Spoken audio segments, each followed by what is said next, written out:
بسم الله الرحمن الرحيم نحمده ونصلي على رسوله الكريم أما بعد فقد قال الله سبحانه وتعالى في القرآن المجيد والفرقان الحميد فأعوذ بالله من الشيطان الرجيم بسم الله الرحمن الرحيم تلك الأيام نداولها بين الناس وقال تبارك وتعالى إن الأرض لله يورثها من يشاء والعاقبة للمتقين صدق الله العظيم سبحان ربك رب العزة عما يصفون وسلام على المرسلين والحمد لله رب العالمين اللهم صل على سيدنا محمد وعلى آل سيدنا محمد وبارك وسلم. عزیزان گرامی قدر، واجب الاحترام بزرگوں اور میرے دینی اور ایمانی بھائیوں، السلام علیکم ورحمۃ اللہ وبرکاتہ. میرے عزیزوں اور ساتھیوں، آج کا دن ہمارے ملک کی تاریخ کا ایک بہت ہی اہم دن ہے. جیسا کہ آپ سبھی جانتے ہیں کہ آج 15 اگست 1947 کو ہمارا یہ ملک انگریزوں کی غلامی سے آزاد ہوا تھا. اسی تعلق سے آج کے اس دن ہمارے پورے ملک میں اپنی آزادی کا ترانہ گایا جاتا ہے اور ملک کی آزادی میں اپنی جانوں کی قربانی دینے والے لوگوں کو یاد کیا جاتا ہے اور ان کے لیے بطور عقیدت کے سلام پیش کیا جاتا ہے اور اپنی آنے والی نسلوں کو ان کی قربانی کا سبق سنایا جاتا ہے. اور ہر ہندوستانی کے دل میں خوشی ہوتی ہے کہ بھئی آج وہ تاریخ ہے کہ اسی تاریخ کو ہمارا ملک آزاد ہوا تھا. ہم غور کریں کہ ملک کے مختلف طبقات میں، برادریوں میں، سماجوں میں آج کے اس دن کو ان طبقات، ان برادریوں، ان سماجوں میں جو ان کے اسلاف گزرے ہیں ان کی بھی قربانیوں کو یاد کیا جاتا ہے کہ ہمارے سماج کے لوگوں نے، ہمارے طبقات کے لوگوں نے ملک کی قربانی کی خاطر اپنی جانیں دی تھی. وہیں ہم مسلمانوں کے اوپر بھی یہ بات آتی ہے کہ ہمیں بھی اپنی اسلاف کی قربانیوں کو یاد کرنا چاہیے، اور خاص طور سے اس وقت میں کہ جب اس ملک سے ہماری تاریخ کو ایک منصوبہ بندی کے ساتھ مٹانے کی پوری کوشش کی جا رہی ہے کہ اس ملک کے کونے کونے سے، اس ملک کے اتہاس سے، اس ملک کی در و دیوار سے، حتیٰ کہ ان ویران اور کھنڈر پڑی ہوئی عمارتوں سے مسلمانوں کے نام و نشان کو خورد کر پھینک دیا جائے. کہیں پر بھی مسلمانوں کا نام اور نشان اس ملک میں کسی بھی تعلق سے باقی نہیں رہا. بطور ایک پلاننگ کے کیا جا رہا ہے، یہاں تک کہ ہمارے عبادت خانے، مسجدیں تک اور ان کی حقیقت کے نشانات موجود ہونے کے باوجود تک ان کو مٹانے کی یا ان کو بدلنے کی بھرپور کوششیں کی جا رہی ہیں. خاص طور سے ایسے دور میں ہمیں اپنی آنے والی نسلوں کو اس بات کو بتانے کی ذمہ داری اور بڑھ جاتی ہے کہ ہمارے اسلاف نے، ہمارے بزرگوں نے اس ملک کے لیے کیا کچھ نہیں کیا. آپ شاید میری بات کو سمجھ گئے ہوں گے کہ اس دور کے اندر خاص طور سے ہماری آنے والی نسلوں کو یہ بات بتانے کی شدید ضرورت ہے، اس وجہ سے کہ وہ اس ملک کو اپنا ملک سمجھیں. ورنہ تو ہر طرف سے کوشش کی جا رہی ہے اور بتایا جا رہا ہے کہ مسلمانوں کا اس ملک سے کوئی تعلق نہیں، نہ پہلے تھا، نہ اب ہے، نہ آگے رہے گا. یہ بات بہت خطرناک ہے.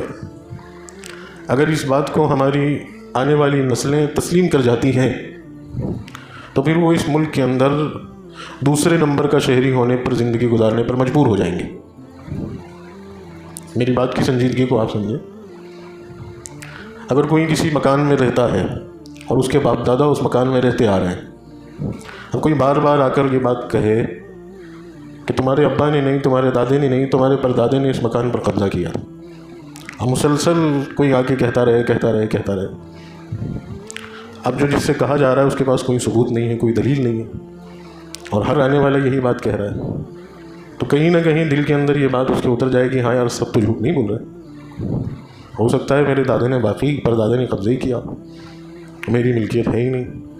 تو وہ کتنا ڈرا سہما رہے گا اس گھر میں، اپنے آپ کو کتنا غیر محفوظ سمجھے گا اس گھر میں کہ کبھی بھی جو ہے میرے اوپر گاج گر سکتی ہے اور مجھے اٹھا کے باہر کیا جا سکتا ہے۔ لیکن وہیں پر اس کو کوئی بتانے والا بتائے کہ نہیں، یہ سب جھوٹ ہے، بلکہ تمہارے پردادے نے خود محنت کر کے خون پسینہ بہا کے اس گھر کو بنایا تھا اور آباد کیا تھا۔ اس گھر کی ایک ایک اینٹ میں تمہارے باپ دادا کے خون پسینے کی کمائی لگی ہے، تمہارے باپ دادا کا خون اور پسینہ لگا ہے، اور انہوں نے اس گھر کو بنایا اور آباد کیا۔ کوئی یہ بات اگر اس کو بتا دے، اسے ہمت ملے گی، اسے حوصلہ ملے گا، اس کا یقین پختہ ہوگا، پھر وہ پھیلائے جانے والے جھوٹ سے بھرمت نہیں ہوگا، پھر وہ خود اپنے آپ میں مضبوط بنے گا۔ تو میں آپ سے بس یہی عرض کرنے جا رہا ہوں کہ ہماری نسلوں کو اگر اس ملک کی تاریخ میں ہمارے اسلاف کی قربانی نہیں بتائی گئی تو جو جھوٹ چاروں طرف سے پھیلایا جا رہا ہے وہ جھوٹ کارگر اور کامیاب ہو جائے گا۔ اسی مناسبت سے میں نے آج کے اس جمعے کا عنوان ہی یہی لیا کہ ہم بھی اس بات پر غور کریں اور ہماری نسلوں کو بھی بتائیں کہ یہ ملک ہمارا ہے، ہمارے اسلاف کی قربانیاں ہیں، خون ہے، اس میں پسینہ ہے، جد و جہد ہے، قربانیاں ہیں، بڑی محنت اور مشقت ہے، بڑی کاوشیں ہیں، اس کے بعد کہیں جا کر یہ ملک آزاد ہوا۔ اس میں تو ہمارا بڑا حصہ ہے۔ ابھی کوئی بھی کہنے والا ہمارے بارے میں کچھ بھی کہہ دیتا ہے، ہمیں باہری بتا دیتا ہے، باہر سے آئے ہوئے لوگ بتا دیتا ہے، ہمیں اس سے گھبرانا نہیں ہے، ہمیں اس سے ہماری ہمت اس سے کمزور نہیں پڑنی چاہیے۔ کہنے والے کا کام ہے کہنے کا، ہم قائم رہیں۔ اور میں ایک بڑی اہم بات بڑی ذمہ داری کے ساتھ آپ سے کہہ رہا ہوں، بات مجھے آخر میں کہنی تھی لیکن ابھی سلسلہ شروع ہوا ہے تو میں پہلے کہہ رہا ہوں، بعد میں پھر دہراؤں گا کہ ہمت رکھیے، حوصلہ رکھیے، تیاری کیجیے۔ اللہ رب العزت پھر اس ملک میں مسلمانوں سے ایک بڑا کام لے گا، اور اس ملک پر پھر جو غلامی کی بیڑیاں پڑ چکی ہیں، یہ ملک پھر غلام ہو چکا ہے۔ یہاں کی 90 سے 95% عوام جو پریشان حال ہے، جن کے پاس کوئی راستہ نہیں، جن کا کوئی ہمدرد اور خیرخواہ نہیں، جو انڈکلیئر غلام ہیں، اللہ رب العزت پھر اس ملک کی تاریخ میں مسلمانوں سے کام لے گا، اور ان تمام پسماندہ، لاچار اور مجبور اور بے بس لوگوں کو اللہ رب العزت مسلمانوں کے ذریعے سے آزادی دلائے گا۔ ہمت اور حوصلہ رکھیے، یہ اس ملک کی تاریخ، یہ اس ملک کا مستقبل ہے آگے کی۔ لیکن اس سے پہلے، اس خواب کو شرمندہ تعبیر بننے سے پہلے، ہمیں اپنی ہمتوں کو، ہمیں اپنی حوصلوں کو بلند کرنا پڑے گا، ہمیں تیاریاں کرنی پڑیں گی، ہمیں مضبوط بننا پڑے گا۔ پھر آپ کو ایک مثال دیتا ہوں کہ کسی جگہ پر اگر عمارت بنانی ہوتی ہے اور عمارت بہت ہلکی اور بہت چھوٹی اگر پلان کی جاتی ہے تو اس کے بیس کو اتنا مضبوط نہیں کیا جاتا۔ ایک صرف 1-2 منزل کا مکان ہو تو بیس پر زیادہ محنت نہیں کی جاتی، لیکن وہیں اسی پر بڑی ملٹی تاننی ہو، کئی بلڈنگیں تاننی ہو تو بیس کو مضبوط کیا جاتا ہے۔ جتنا بیس مضبوط ہوگا عمارت اتنی مضبوطی کے ساتھ ٹکی رہے گی۔ یہ اللہ میری بات آپ کے دل میں اتار دے، بس بہت آسان، بہت مضبوط مثال کے ساتھ کہہ رہا ہوں۔ یہ اس ملک کے آگے آنے والے مستقبل کے بیس بننے کا دور ہے۔ یہ میں اللہ اور آسان کروا دے مجھ سے کہ اس ملک کے آنے والے دنوں میں، اس ملک کے مستقبل کا، کہ جو عمارت یہاں قائم ہوگی اس کے بیس بننے کا دن ہے۔ مجھے اور آپ کو اللہ نے ایک بڑی عمارت کے کھڑے ہونے کے لیے بنیاد کے طور پر قبول کیا ہے۔ ہمیں مضبوط بننا پڑے گا، تب کہیں جا کے یہاں آگے آنے والی نسلیں خوشحال رہ پائیں گی۔ کتنا ضروری ہے، کتنا اہم ہے اس وقت اور اس دور کو سمجھنا، اور پھر آگے آنے والے وقت کے لیے اپنے آپ کو تیار کرنا۔ میں نہیں سمجھتا کہ ماضی کی چند جھلکیوں کو سمجھے بغیر ہم اس کام کے لیے تیار ہو سکتے ہیں۔ میں اس کے لیے آپ کے سامنے صرف 2 مثالیں پیش کروں گا، اور ان کا عنوان یہ ہوگا کہ اس ملک میں ہمارے اسلاف، ہمارے بزرگوں کی قربانی کی جد و جہد صرف اس ملک کی آزادی تک محدود نہیں ہے۔ آپ ہرگز اتنا سا مت سمجھیے کہ ہمارے اسلاف نے، ہمارے بزرگوں نے اس ملک کو انگریزوں سے آزاد کروایا، صرف اتنا مت سمجھیے۔ یقیناً ہمارے اسلاف اور ہمارے بزرگوں نے اس ملک کو انگریزوں سے آزاد کرا اور اس میں پیش پیش رہے. ہمارے اس ملک کی آزادی کی جد و جہد ہے نا سن 1600 سے شروع ہو چکی تھی. 1600 اور 1700 کے درمیان سے شروع ہو چکی تھی جب انگریز یہاں آیا تھا اور اس نے ایسٹ انڈیا کمپنی قائم کی, اور اس کے ذریعے سے اس نے دھیرے دھیرے دھیرے دھیرے ہندوستان کے چھوٹے چھوٹے علاقوں پر اپنا قبضہ جمانا شروع کیا اور یہاں کی چھوٹی چھوٹی سلطنتوں کو اپنے اختیار میں لینا شروع کیا. اسی دور اور اسی زمانے میں ایک اللہ والے نے جن کو شاہ ولی اللہ محدث دہلوی رحمہ اللہ کے نام سے جانا جاتا ہے, انہوں نے دہلی کی جامع مسجد کے ممبر سے کھڑے ہو کر یہ بات کہی تھی اور مسلمانوں کو آگاہ کیا تھا کہ ہمارا ملک غلامی کی بیڑیوں میں جکڑ چکا ہے, لہٰذا ملک کو انگریزوں کی ناپاک سازشوں سے آزاد کرانے کے لیے مسلمانوں پر جہاد فرض ہوتا ہے. آپ کے سامنے ہمارے ملک کی آزادی کی جد و جہد اور تاریخ 1857 سے بتائی جاتی ہے, لیکن اس کے بھی 100-150 سال پہلے ایک مرد مجاہد دہلی کی جامع مسجد سے اعلان کر چکا تھا کہ ہمارا ملک غلام ہو چکا ہے اور مسلمانوں تم اس ملک کی آزادی کے لیے اپنی جان اور اپنا مال پیش کرو. تو انگریزوں سے آزادی کی تاریخ تو وہاں سے شروع ہوتی اور پھر اس کے بعد پورے ہندوستان بھر سے مسلمانوں نے اور الگ الگ ریاستوں کے نوابوں نے, سرمایہ داروں نے, جوانوں نے اپنا سب کچھ لگایا اور یہ آزادی کا کارواں, آزادی کی جد و جہد کا کارواں آگے بڑھا اور پھر دھیرے دھیرے ملک کے الگ الگ سماج اور طبقے کے لوگ اس میں جڑتے گئے, ملتے گئے اور سلسلے وار ایک لمبی جد و جہد کے بعد ہمارا ملک انگریزوں سے آزاد ہو گیا. میں آپ کو اس غلامی اور اس آزادی سے پہلے اس ملک کی تاریخ میں لے جانا چاہتا ہوں اور شاید میں خود اس ممبر سے پہلی دفعہ یہ بات کر رہا ہوں کہ یہ ہمارے ملک کی آزادی کی ایک تاریخ, ایک داستان جس میں مسلمانوں کا بڑا یوگدان اور بڑا کردار رہا. ذرا آئیے میں آپ کو اس سے اور پیچھے لے کے جانا چاہتا ہوں. ہمارے ملک کا حال مسلمانوں کی آمد سے پہلے دیکھیے کہ سن 1100 اور سن 1000 عیسوی میں کہ جب مسلمان حکمران اس ملک میں نہیں آئے تھے, اس وقت ہمارا ملک, میرے لفظ کی قدر کیجیے گا, جس انگریزوں کی سنگین غلامی سے دوچار تھا اس سے بھی کہیں زیادہ خطرناک ہمارا یہ ملک مسلمان حکمرانوں کی آمد سے پہلے غلامی کا شکار تھا. جتنا پتاڑت, جتنی ظلم اور زیادتی انگریزوں نے کی اس سے کہیں زیادہ ظلم اور زیادتی کا شکار ہمارے اس ملک کا باشندہ تھا. مسلم حکمرانوں کے آنے سے پہلے, اسلام کے آنے سے پہلے یہاں جو ورن ویوستھا تھی, یہاں جو چھوا چھوت کا دائرہ تھا, یہاں راجے رجواڑوں کی جو ظلم اور زیادتی تھی اور مظلوم اور بے بس اور لاچار عوام کے خون چوسنے کا جو رواج تھا اور برہمنوں کی طرف سے جو اتیاچار تھا اور ان کی طرف سے لاگو کی گئی جو ورن ویوستھا تھی جس میں انہوں نے انسانوں کو 4 کیٹیگری میں تقسیم کیا تھا. پہلی کیٹیگری ہوتی تھی سورن کی, جو اپر کلاس لوگ, جس میں صرف براہمن لوگ, اور اس سے نچلی کیٹیگری ہوتی تھی وہ چھتریوں کی, اس سے نچلی کیٹیگری ہوتی تھی وہ ویشیوں کی, اور اس سے نچلی جو لوور کلاس ہوتی تھی وہ دلتوں کی, پسماندہ لوگوں کی, شودروں کی. تو یہ ورن ویوستھا ہمارے اس ملک میں لاگو تھی اور یہاں انسان کو 4 کیٹیگری میں تقسیم کیا تھا. جو براہمن اپر کلاس, جو سورن لوگ تھے, جن کا مقصد وہ پیدائشی طور پر یہ مانتے تھے کہ میں اس کلچر کی بات, اس کلچر کا لفظ کوٹ کر رہا ہوں آپ کے سامنے, ہم دیوتا سبان ہیں, ہم دیوتا ہیں. ہم سے نیچے کے یہ 3 طبقے کے لوگ ہماری رکشا کے لیے, جو چھتریے لوگ ہیں, اس میں راجپوت اور ٹھاکر اور چوہان اور یہ طبقات اور ان برادریوں کے لوگ, ان کا کام ہے ہمیں پروٹیکشن دینا, ہماری حفاظت کرنا. یہ جائیں گے ملٹری میں, یہ فوج میں جائیں گے, یہ ہماری حفاظت کریں گے. اور اس سے نیچے کی جو کیٹیگری ہے, جو ویسٹ کیٹیگری ہے, یہ بنیے لوگ ہیں. ان کا جنم ہوا ہے کمانے کے لیے, ویپار کرنے کے لیے. یہ کمائیں گے, یہ بزنس مین لوگ ہیں, بزنس کلاس لوگ ہیں, ہے نا. یہ تجارت کریں گے, کاروبار کریں گے, اور یہ کس کے لیے کریں گے؟ ہمارے لیے کریں گے. اور جو سب سے لوور کیٹیگری ہے, جو شودروں کی ہے, دلتوں کی ہے, ان کا کام ہے گندگی صاف کرنا, خدمت کرنا, پیر دبانا, پیر دھو کے اس کا پانی پینا.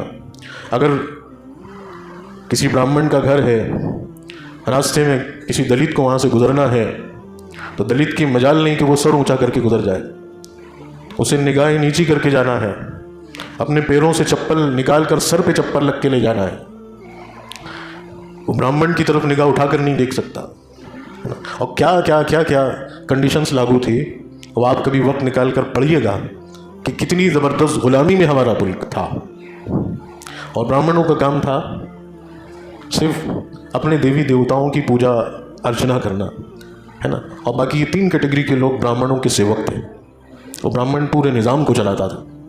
اس زبردست مظلومانہ غلامی میں ہمارا یہ ملک بندھا ہوا تھا، صدیوں سے شکار تھا۔ دلت عورتیں، انہیں اپنے اوپر کے بدن کو ڈھانکنے کی اجازت نہیں ہوتی تھی، اور کسی بھی منچلے کا جب جی چاہتا تھا بس پڑتا تھا تو وہ جو ہے کسی بھی پسماندہ اور بے سہارا عورت کو اپنے بستر کی زینت بنا لیا کرتا تھا۔ لیکن اللہ نے کرم فرمایا، آپ اللہ کا شکر ادا کیجئے، آپ اس ملک میں وہ قوم ہیں، وہ لوگ ہیں کہ اس ملک میں اللہ نے آپ کے ذریعے سے اس ملک کے سینکڑوں مظلوم لوگوں کو انصاف دلوایا۔ اور جب مسلمان آئے، مسلم حکمران آئے اس ملک کے اندر، تو انہوں نے سب سے پہلے ضرب اس نظام پر لگائی، اور یہاں کی اس جاتی واد کو، اس ورن ویوستھا کو توڑا، اور جو چھوا چھوت کا جو سسٹم تھا اسے ختم کیا، اور مسلم حکمرانوں کی آمد سے اور اسلام کی اس خوبصورت نمایاں چھبی سے اس ملک کے باشندوں پر یہ اثر ہوا کہ یہاں پھر وہ کہتے ہیں نا کہ اذا جاء نصر اللہ والفتح ورأیت الناس يدخلون فی دین اللہ افواجا، کہ جب زمین کے کسی ٹکڑے پر اللہ کی مدد آتی ہے، یعنی اللہ کا دین آتا ہے اور لوگ اللہ کے دین کو لے کر آتے ہیں، تو وَرَأَيْتَ النَّاسَ يَدْخُلُونَ فِي دِينِ اللَّهِ أَفْوَاجًا، تم دیکھو گے کہ جھونک در جھونک لوگ، گروہ در گروہ لوگ، قبیلے در قبیلے لوگ، خاندار در خاندار لوگ، اور علاقہ در علاقہ لوگ اسلام میں داخل ہوئے چلے جاتے۔ تو یہ بنیادی وجہ بنی تھی اس ملک کے اکثر لوگوں کی اسلام قبول کرنے کی کہ اسلام نے ہمیں آ کر آزادی دی، اسلام نے ہمیں آ کر عزت دی، اسلام نے ہمیں آ کر تحفظ دیا، اسلام نے ہمیں آ کر احترام دیا۔ یہ ایک بات ہے کہ انسانیت کے سر کے اوپر اسلام نے اور مسلم حکمرانوں نے آ کے عزت کا تاج رکھا، ٹھیک ہے، سماج کے اندر سے اس گڑبڑی کو ختم کر دیا، چھوا چھوت کو ختم کر دیا، اس ورن ویوستھا کو ختم کر دیا۔ یہ کیا کم بڑا احسان کہ یہاں رہنے والا ہر شخص پھر عزت کے ساتھ رہنے لگا۔ اس کے آگے بڑھ کر پھر مسلم حکمرانوں نے اس ملک کے اندر سے غربت کو، تنگ دستی کو، لاچاری اور بے بسی کو، بے روزگاری کو ختم کیا۔ یہاں کا جو کلچر تھا اور یہاں کے جو کھانے تھے اور یہاں کا جو رہن سہن تھا بالکل ہی کمزور، غربت کے ڈیرے تھے، کچھ بھی نہیں تھا۔ لیکن انہی مسلم حکمرانوں نے آ کر بھارت کو پوری دنیا کے اندر اکنامی کے اعتبار سے سب سے اونچا کر دیا، اور پوری دنیا میں بھارت ایک مالدار ملک کی فہرست میں پہلے نمبر پہ آنے لگا۔ یہ کس نے کیا؟ یہ مسلم حکمرانوں نے کیا، ہمارے اسلاف، ہمارے اجداد نے کیا۔ لیکن آج انہی مسلم حکمرانوں کو آپ دیکھتے ہوں گے کہ آج ان کو اپمانت کیا جا رہا ہے، ان کی چھبی کو خراب کیا جا رہا ہے، اور ان کے خلاف بکواس کی جا رہی ہے، اور ان کے خلاف فلمیں بنا کر ان کی ان خوبیوں پر پردہ ڈالنے کی کوشش کی جا رہی ہے۔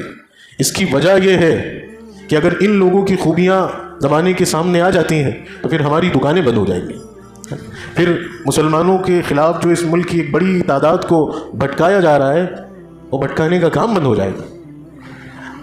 تو اس کے نتیجے میں مسلم حکمرانوں کے خلاف یہ بکواسیں کی جا رہی ہیں، فلمیں بنائی جا رہی ہیں، لیکن حقیقت کچھ اور ہے۔ حقیقت یہ ہے کہ یہی مسلم حکمران ہے کہ انہوں نے ہمارے اس ملک کو سونے کی چڑیا بنا دیا۔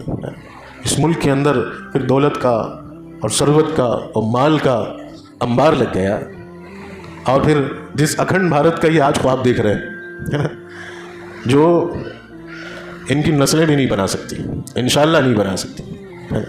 یہ تو نکی چھپی بات نہیں ہے۔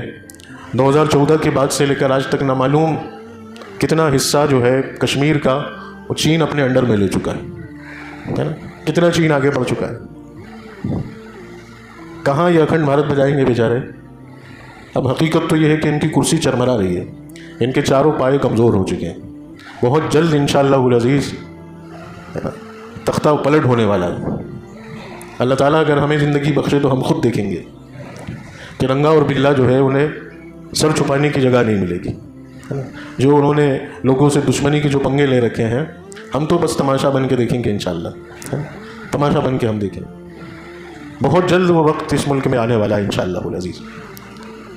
تو سمجھنے کی بات یہ ہے، میں جو آپ کو سمجھانا چاہ رہا ہوں، لے جانا چاہ رہا ہوں، کہ آج کی اس تاریخ میں جو اس ملک کی آزادی کی تاریخ کے طور پر یاد کی جاتی ہے، ہمیں اپنے اسلاف کی قربانیوں کو یاد کرنا چاہیے، اور ہمیں ہمارے اسلاف نے اس ملک کو کیا کچھ نہیں دیا اس کے بارے میں اپنی نسلوں کو، اپنے بچوں کو بتانا چاہیے کہ ہم ہی لوگ تھے، ہمارے اسلاف ہی تھے کہ جنہوں نے اس ملک سے اس ورن ویوستھا کو ختم کیا تھا اور انسان کو انسان بنا کر پیش کیا تھا، اس ملک سے غربت ختم کر دی تھی۔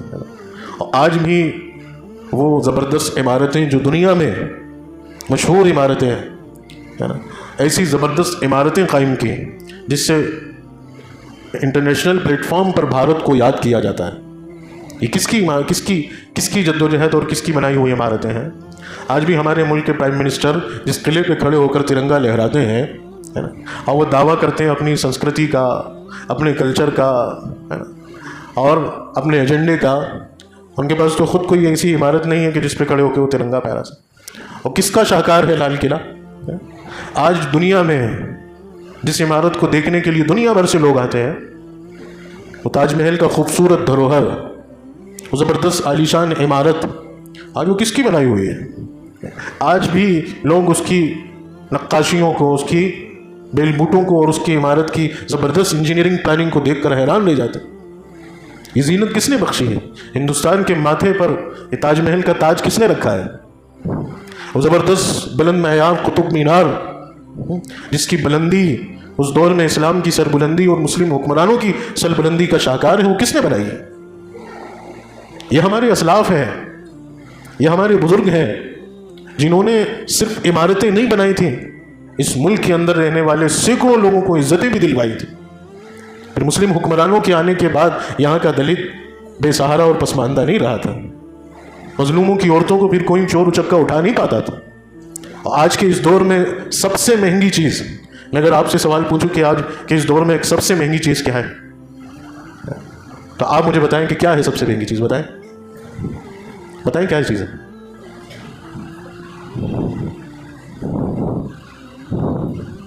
سب سے مہنگی چیز ہے انصاف۔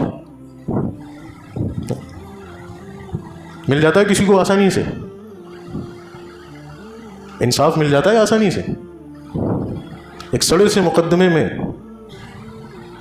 مقدمے میں کتنی چپلیں گھسنی پڑتی ہیں، حق بجانب ہونے کے باوجود انصاف کی کرسیوں پر بیٹھے ہوئے منصفوں کا پیٹ بھرنے کے ایک غریب کو اپنا کیا کچھ نہیں قربان کر دینا پڑتا ہے، اور وہ مالدار، سرمایہ دار، سیاست دار لوگ مجرم ہونے کے باوجود وہ باعزت بری ہو جاتے ہیں۔ تو انصاف جو آج کے اس دور میں سب سے مہنگی چیز ہے، کہ غریب اگر حق بجانب ہے اور وہ غریب ہے تو وہ مجرم قرار دیا جاتا ہے، اور ایک شخص قاتل ہے، مجرم ہے، لیکن وہ مالدار ہے تو اس کے حق میں فیصلہ سنا کے اسے رہا کر دیا جاتا ہے۔ تو جو چیز آج کے اس دور میں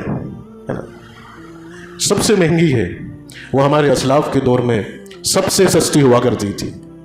جس بادشاہ کو اس ملک کے اندر ظالم اور شدت پسند بنا کر پیش کیا جا رہا ہے پچھلے کچھ سالوں سے، جن کا نام حضرت اورنگزیب عالمگیر رحمۃ اللہ علیہ، اور یہ بطور خاص پلاننگ کے ہمارے اسلاف میں سے ایک بڑے ولی کامل، ایک بڑے زبردست حکمراں جنہوں نے سکھایا تھا کہ حکومت کرنا کیا ہوتا ہے، اس اورنگزیب عالمگیر رحمۃ اللہ علیہ کا دور یاد کیجئے کہ کسی مظلوم کو، کسی فریادی کو عدالت میں اپنا مقدمہ درج کرنے کے لیے پیسے خرچ نہیں کرنے ہوتے تھے، اسے وکیلوں کے چکر میں نہیں الجھنا پڑتا تھا، وہ ڈائریکٹ شہنشاہ اعظم کے سامنے کھڑے ہو کر اپنا مقدمہ درج کرتا تھا۔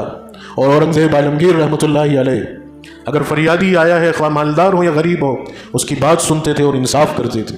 اتنا سستا انصاف تھا کہ اکھنڈ بھارت بنانے والا وہ شہنشاہ اعظم اورنگزیب عالمگیر، جس کی حکومت کا پرچم افغانستان تک لہراتا تھا، وہ خود کھڑے ہو کر اس مظلوم کی فریاد کو سن کر فیصلہ کرتا۔ آج ہمارے ملک کے پرائم منسٹر کے پاس وقت ہے ان کے پاس نہیں ہے، تو یہ اس ملک کو انصاف دیا مسلمانوں نے، یہ ہمارے اسلاف ہیں، یہ ہمارے اسلاف کی قربانی ہے۔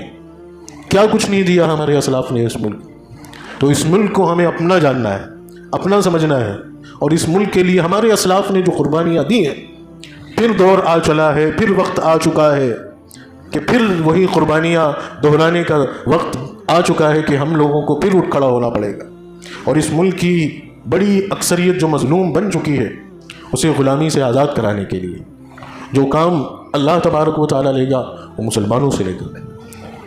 لیکن کن مسلمانوں سے لے گا؟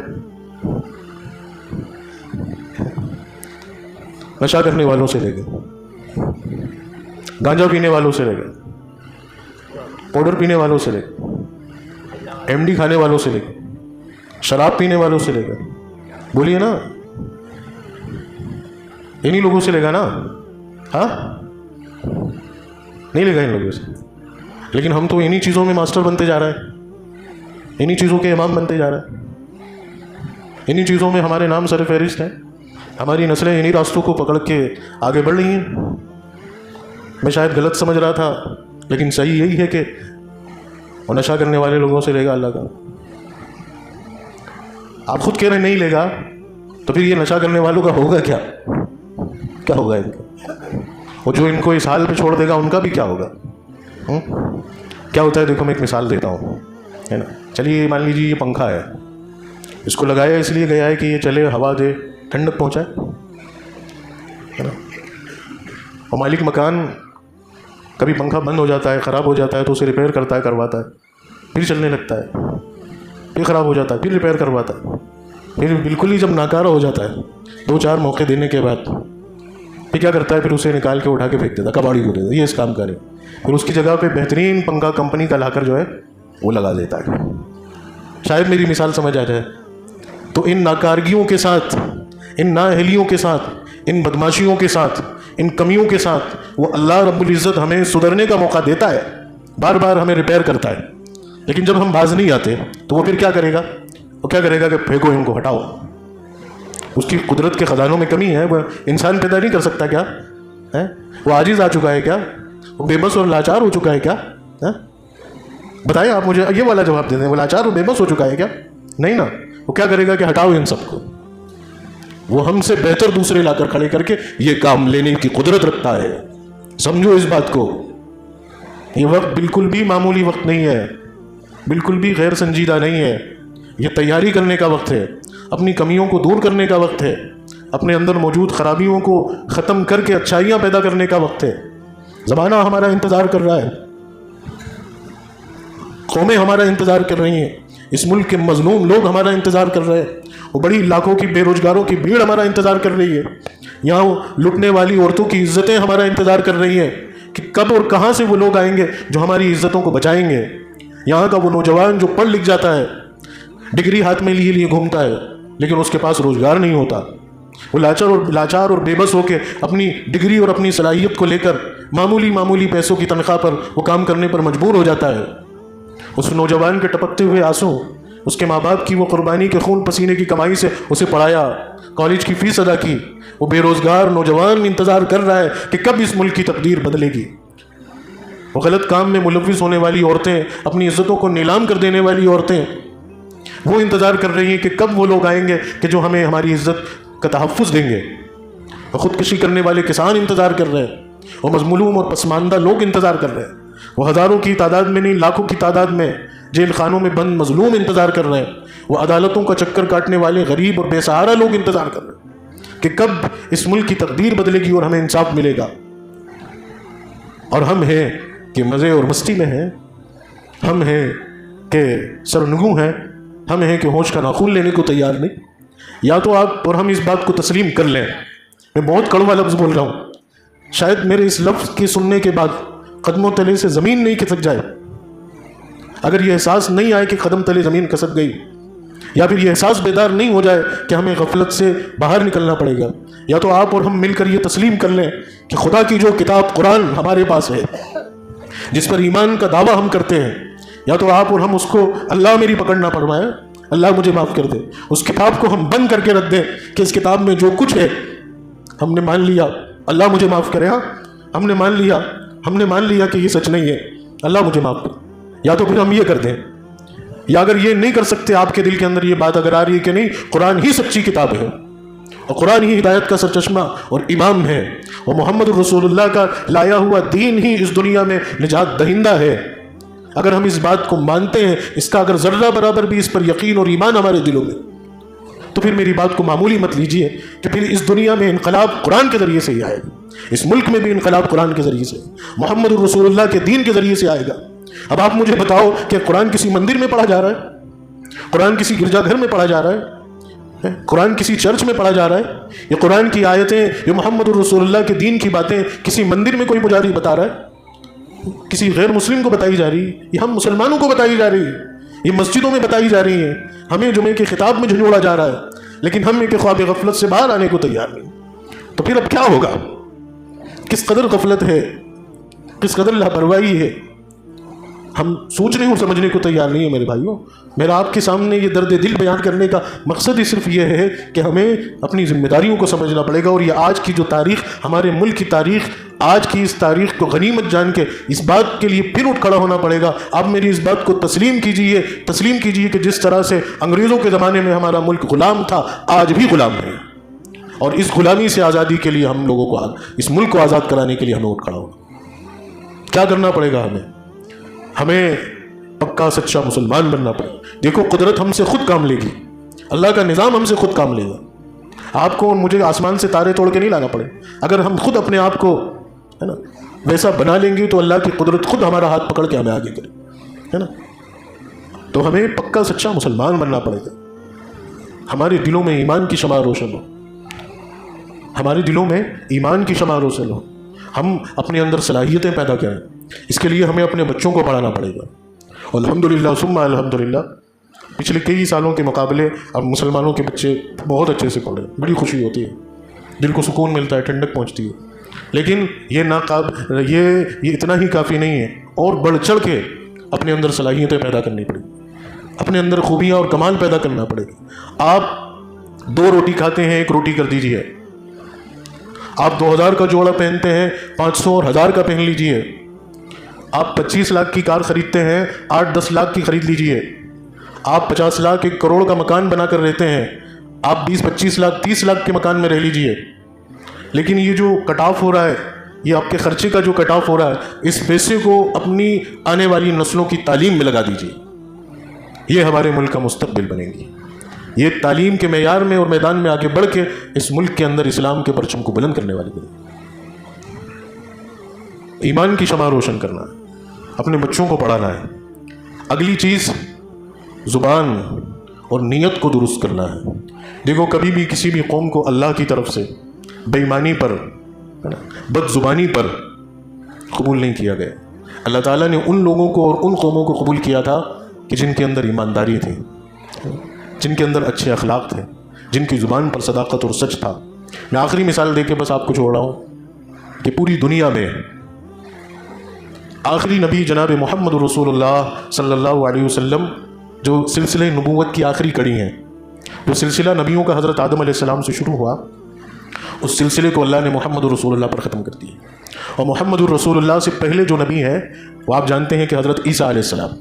حضرت عیسیٰ علیہ السلام کے بعد اس روح زمین پر محمد رسول اللہ آئے، اور حضرت عیسیٰ علیہ السلام اور محمد رسول اللہ کے درمیان میں وقفہ 550 سال کا ہے۔ حضرت عیسیٰ علیہ السلام گئے، اور حضور کے آنے تک کا جو وقفہ ہے وہ 550 سال، جس کو زمانے فترہ کہا جاتا ہے۔ یہ 550 سال میں اس روح زمین پر کوئی نبی نہیں رہا۔ اس سے پہلے دنیا کی تاریخ میں کبھی ایسا نہیں ہوا تھا۔ کوئی نہ کوئی نبی زمین کے کسی نہ حصے پہ ضرور رہتے تھے، لیکن حضرت عیسیٰ کے بعد اور محمد رسول اللہ کے درمیان میں روح زمین پر کوئی نبی نہیں۔ 550 سال، ان 550 سال میں پوری انسانیت تباہ اور برباد ہو گئی۔ انسانی قدریں نبیوں کی تعلیم پر جو قائم ہوئی تھی وہ سب ختم ہو گئیں، اور انسان ایک وحشی جانور سے زیادہ بدتر بن گئے۔ اب اللہ نے اپنے آخری پیغمبر کو پہنچانا تھا پوری دنیا میں انقلاب لانے کے لیے، اور پوری دنیا کے مظلوموں کو انصاف دلانے کے لیے، اور پوری دنیا میں اسلام کے پرچم کو بلند کرنے کے لیے۔ اللہ تعالیٰ تو پوری کائنات کے خالق ہے، مالک ہے، کہیں پر بھی محمد رسول اللہ کو پہنچا دیتے۔ لیکن کتنا زبردست نقطہ ہے حضور کریم صلی اللہ علیہ وسلم کی بعثت اور آمد کے نقطے سے بھی، کہ اللہ تبارک و تعالیٰ نے سرزمین عرب کو ہی کیوں چنا، اور ان عربوں کو ہی کیوں چنا۔ اب ذرا سا عربوں کا حال دیکھ لیجئے اور عرب کی سرزمین کو دیکھ لیجئے۔ عرب ریگستان، ڈیزرٹ، کچھ بھی نہیں ہوتا، نہ بارش برس رہی ہے، نہ باغات پھل پھول رہے ہیں، نہ ہریالی ہے، نہ خوشحالی ہے، نہ پانی ہے، صرف ریگستان ہے نا۔ زرخیزی کے اعتبار سے کچھ بھی نہیں. اور وہاں موجود لوگوں کا حال یہ ہے کہ پوری دنیا میں اس وقت عربوں کا جو حال تھا وہ ایسا تھا کہ پوری دنیا میں سب سے زیادہ خراب اور بگڑے لوگ عرب کے تھے. اس وقت دنیا میں 2 سپر پاور، ایک تو رومن امپائر اور ایک پرشین امپائر. ان دونوں حکومتوں کی سرحدیں عرب تک آ کر رک جاتی تھیں اور عرب کو بلینک چھوڑ دیتے تھے، اور ان کا کہنا یہ تھا کہ ان بدوؤں پر حکومت کر کے ہمیں کیا ملے گا سوائے نقصان کے، ان کو چھوڑو ان کے حال پہ. کوئی حکومت بھی اپنے انڈر میں لینے کو تیار نہیں. ایسے ناکارہ لوگوں کے درمیان اللہ رب العزت نے محمد رسول اللہ کو اتارا. کتنا زبردست نقطہ ہے، کیا خوبی اور کیا کمال تھا عربوں کا، وہاں موجود لوگوں کا، کہ جس کی بنیاد پر اللہ نے اپنی سب سے بڑی امانت ان کے حوالے کی، اور وہاں سے پوری دنیا کو پھر انصاف ملا اور پوری دنیا سے ظلم ختم ہوا. آپ جا کر کبھی کھنگالیں، کسی عالم سے پوچھیں. میں نے جو پڑھا ہے اپنے بزرگوں سے سیکھا اور سنا ہے، میں وہ بات آپ کے سامنے عرض کرتا ہوں. شاید ہماری توجہ بڑھ جائے کہ عربوں کے اندر کمال تھے. جو میں اپنی بات پہلے کہہ کر آیا ہوں اسی کے لیے مثال دے رہا ہوں کہ ان کے اندر کمال تھا کہ وہ صداقت پر تھے. شراب پیتے تھے، جوا کھیلتے تھے، زنا کرتے تھے، لیکن ان کی زبانیں کبھی جھوٹ بولنے پر عادی نہیں تھی. وہ سچ گو تھے، سچ بولتے تھے. اسی لیے محمد رسول اللہ نے ٹائٹل دیا المؤمن لا یکذب، کہ مسلمان جھوٹ بول ہی نہیں سکتا. شراب پی لے گا، جوا کھیل لے گا، زنا جیسی بدکاری میں ملوث ہو جائے، لیکن ایک مسلمان کی زبان سے جھوٹ ہو ہی نہیں سکتا. لیکن آج کیا ہو رہا ہے؟ ہم امام ہیں جھوٹ کے، ہم امام ہیں جھوٹ کے. یہ وہ خوبی تھی کہ جس کی بنیاد پر اللہ نے محمد رسول اللہ، یہ خوبی ہمیں اپنے اندر لانی پڑے گی، یہ سچائی کی خوبی لانا پڑے گی. دوسری خوبی تھی ان کے اندر امانت داری کی، کہ وہ امانت دار تھے، امانت میں خیانت نہیں کرتے تھے. میرے بھائی، کسی نے کچھ دیا تو اس پہ ان کی نیت خراب نہیں ہوتی تھی، وہ ہڑپتے نہیں تھے، وہ امانت داری کا پاس و لحاظ کرتے تھے. اس بنیاد پر اللہ نے اپنی سب سے بڑی امانت ان کے حوالے کر دی، اور وہ محمد رسول اللہ کی ہستی. یہ امانت داری ہمیں اپنے اندر لانی پڑے گی، ایمانداری ہر پہلو سے لانی پڑے گی، سچائی اور صداقت لانی پڑے گی، ایمان کی شمع روشن کرنا پڑے گی. انشاءاللہ العزیز اس ملک کا مستقبل ہمارا ہے. ہماری آنے والی نسلیں اس ملک میں ان مظلوم اور پسماندہ لوگوں کو راستہ دکھائیں گی. اللہ رب العزت میری اس بات کو پر ہم سب کو عمل کی توفیق نصیب فرمائے. وآخر دعوانا ان الحمدللہ.